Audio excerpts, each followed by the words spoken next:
Hi friends, இந்த வாரம் நம்ம ஆவலாக எதிர்பார்த்துட்டு இருந்த சிறகடிக்க ஆசை சீரியலில் அதிரடியான நீதிமன்ற காட்சி தான் வரப்போகுது. சிறகடிக்க ஆசை ரசிகர்கள் ஆவலோடு எதிர்பார்த்துட்டு இருந்த அந்த நீதிமன்ற காட்சி வந்தாச்சு. ஆமாங்க, இந்த வாரம் மனோஜோட முகத்திரையை கிழிக்க போகிறேன் அப்படின்னு சொல்லிட்டு ரோகிணி வந்துடுவாங்க கோர்ட்டுக்கு. யார் கூடனா அவங்க பையனையும் கூட்டிகிட்டு வந்துடுவாங்க.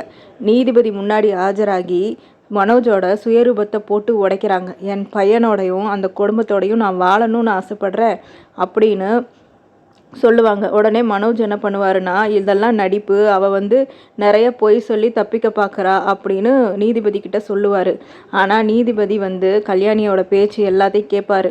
நான் இவருக்காக தான் நிறைய கடன்லாம் வாங்கினேன் அப்படிங்கிற மாதிரிலாம் சொல்லி நான் ரொம்ப கடனாளியாக ஆயிட்டேன், அதுக்கு காரணம் மனோஜ் தான் அப்படின்னு சொல்லிட்டு ரோகிணி சொல்லுவாங்க. இதை கேட்டுட்டு நீதிபதி என்ன பண்ணுவார் அப்படின்னா, ஒரு அதிரடியான தீர்ப்பை கொடுக்குறாரு.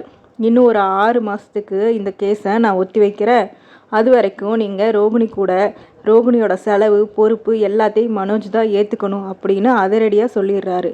அது மட்டும் இல்லாமல் மாதம் 25,000 ரோகிணிக்கு செலவுக்கு கொடுத்துடணும் மனோஜ் அப்படிங்கிறதையும் சொன்னோன்னே மனோஜோட முகமும் விஜயாவோட முகமும் மாறிடுது.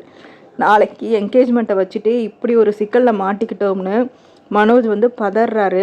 ஆனால் விஜயா, கோர்ட்டில் நடந்த விஷயத்த யாருக்கும் சொல்லாத, வீட்டில் தெரியக்கூடாது இந்த விஷயம் அப்படின்னு சொல்லி மறைக்க சொல்கிறாங்க மனோஜ் கிட்ட. இது என்ன ஆக போகுது அப்படிங்கிறது தான் நம்மளோட இந்த வாரத்தோட எபிசோடு. ரோகிணியோட சதினால் கல்யாணம், அந்த என்கேஜ்மெண்ட்டு ஸ்டாப் ஆகிடுமா? இதனால் முத்துவும் மீனாவும் மனோஜுக்கு என்ன மாதிரி சப்போர்ட் பண்ண போகிறாங்க, இதெல்லாம் தான் நம்ம இந்த வாரத்தோட எபிசோடில் பார்க்க போகிறோம்.